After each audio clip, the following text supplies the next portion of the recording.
ini gejala alam seluruh dunia menghadapi. El Nino bukan untuk pertama kali kita hadapi. Walaupun El Nino berklasifikasi rendah, sedang maupun sangat tinggi. Dan kita anggaplah sesuai informasi dunia atau global bahwa ini El Nino tinggi. Oleh karena itu analisa data kita terhadap semua produktivitas ini kita lakukan. Sekali lagi tidak hanya data, kita faktualisasi lapangan. Kemudian kita juga harus mendeteksi apakah memang dampak dari itu kekeringan itu seperti apa dia mengakibatkan puso. Kalau puso berarti total digagalkan. Dan kegagalan itu sampai hari ini terdeteksi 83.000 dari 7,4 juta lahan kita. Nah, kalau begitu produktivitas kita turun, mungkin turun. Tapi seperti apa turunnya? Analisa mengatakan hanya 380.000 ton. 380. Kita menggunakan berbagai langkah itu antara lain. Di Indonesia ini pasti ada lahan yang hijau atau wilayah yang hijau. Wilayah yang hijau itu dalam kondisi kering atau ada El Nino atau tidak, pasti ada air di situ. Karena kita butuh air kan. Di sana ada sumbernya sungai, misalnya Bengawan Solo, Sungai Berantas, turun nggak gitu. Kalau dia nggak turun sekitar sana kita tanam gitu loh. Di dekat-dekat pulau danau yang ada dan lain. Nah, itu daerah wilayah hijau di Indonesia banyak. Dan seperti itu. Yang kedua ada daerah kuning kita. Daerah kuning itu airnya pas-pasan. Artinya memang harus ada intervensi teknologi, mekanisasi, ada intervensi percepatan, ada intervensi varietas yang tahan air dan menggunakan varietas yang menggunakan airnya sedikit. Macam-macam intervensi harus kita lakukan pada daerah kuning. Tapi ada daerah merah itu tanpa El Nino memang kekeringan gitu loh. Memang seperti itu kondisinya begitu ya. Oleh karena itu ada program reguler yang 1.000 hektar. Semua kabupaten kota termasuk provinsi harus menjaga untuk melakukan percepatan tanam di 1.000 hektar. Jadi kira-kira dari 1.000 hektar setiap bupati dengan program reguler yang di booster ini akan menghasilkan minimal pengganti kalau terjadi kekeringan atau produktivitas yang hancur. Itu satu. Yang kedua, kita memang menggunakan intervensi namanya Gernas, Gerakan Nasional Menghadapi El Nino. Gernas El Nino itu ada 500.000 hektar dan Bapak Presiden memerintahkan pada kami untuk menunjuk 6 provinsi utama. 6 provinsi utama. Antara lain Sumatera Utara, Sumatera Selatan, kemudian Jawa Barat, Jawa Timur, Jawa Tengah, kemudian Sulawesi Selatan. 6. Ada 4 penyangga dari 6 itu. 4 penyangga itu adalah Lampung, Kalimantan Selatan, Banten, dan NTB.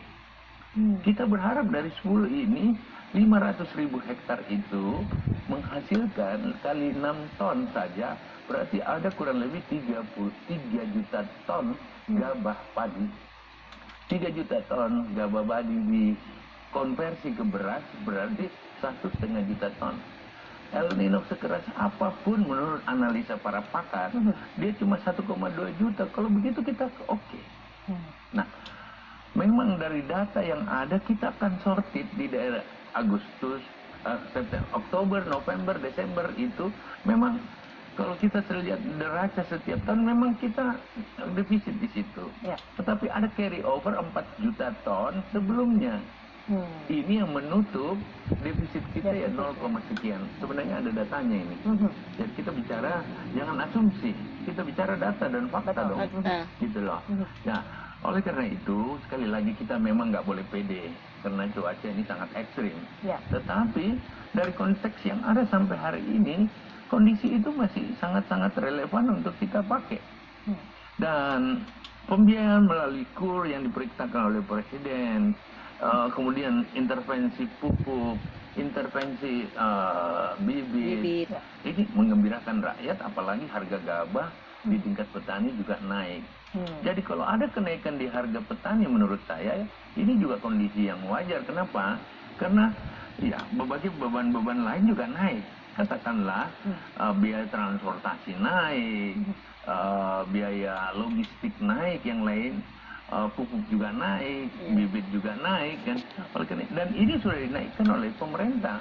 Tetapi kalau harga beras yang naik, ini tentu kita tidak boleh biarkan dia melonjak tanpa intervensi dari semua kita. Tetapi sekali lagi, masalah harga itu bukan domain Kementan, tetapi harus bersama-sama dengan kementerian lain, harus bersama dengan Bappenas, Badan Pangan Nasional, kita harus sama-sama dengan Bulog, dan tentu saja pemerintah daerah. Karena faktornya ada faktor logistik di sana, atau sistem logistik kita, karena kita daerah kepulauan, sistem transportasi harus diperbaiki, dan mungkin kita berharap tidak ada panik stocking, panik buying dari stakeholder. Jadi harus duduk bersama sebenarnya kalau untuk urusan harga begitu ya, tidak bisa hanya oleh Kementerian Pertanian saja untuk terkait dengan harga beras. Dan di dunia harga beras memang seperti apa saat ini memang kondisi beras dunia? Kalau kita boleh mungkin membandingkan juga dengan kondisi Indonesia saat ini begitu Pak. Saya berharap kita lihat data, kita jangan bicara hanya berasumsi kan. Saya mohon mungkin ada datanya bahwa kita punya sebenarnya datanya. Harga beras yang ada di Indonesia itu termasuk yang termurah. Kalau untuk Asia Tenggara, boleh lihat datanya sebelah kanan. Ya, di atasnya ada Filipina, Vietnam, ada Malaysia, Thailand, dan Singapura yang paling termahal begitu ya. Itu kalau di Asia Tenggara ya. Kalau dia di dunia, kita bisa lihat data ini. Jangan kita bicara tanpa data kan nih. Sehingga kita bisa lihat sebenarnya harga beras dunia itu lagi melonjak ke atas. Ini yang terus Bapak Presiden berharap bahwa Indonesia produksinya naik, petani mendapat margin atau pendapatannya juga lebih baik, tetapi harga beras jangan melonjak tanpa pengendalian juga, dan seperti itu. Sehingga kalau ada intervensi importasi dan lain-lain, tidak lain kepentingan adalah untuk melakukan stabilisasi terhadap apa yang dibutuhkan. Ingat, Indonesia dan negara keempat terbesar, 280 juta orang gitu ya. Oleh karena itu sekali lagi, tentu saja Kementan tidak pede-pede amat, tetapi mari semua berjalan secara normatif. Gitu. Semua sudah dipersiapkan, semua sudah ada bantalannya begitu ya, untuk kasus-kasus misalnya nanti terjadi El Nino dalam mungkin waktu yang kita tidak bisa prediksi seperti itu. Pak Menteri juga kemarin kan sempat turun begitu ya ke beberapa daerah. Mungkin juga bisa sharing Pak ketika di sana seperti apa kondisinya dan bagaimana sebenarnya ketersediaan dan produksi beras di beberapa wilayah saat ini. Selain beras, saya ingin mengatakan bahwa di beberapa tempat air untuk pertanaman juga masih sangat normatif gitu loh. El Nino tidak membangun El Nino yang sangat ekstrim. Dari pengalaman saya udah turun 1-2 bulan ini kurang lebih 20 provinsi loh. Dan kemarin saya bahkan masih bertanam dengan air yang kedalamannya sampai sebetis. Kita bisa bertanam. Jadi adakah daerah-daerah yang kering benar ada, tetapi itu bukan El Nino juga kering seperti itu. Tetapi yang lain normatif, bahkan sekarang banjir di mana-mana nih.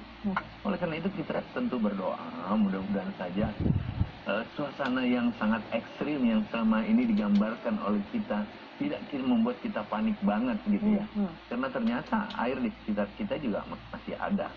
Tentu jangan milih lahan atau wilayah-wilayah memang sumber airnya jauh.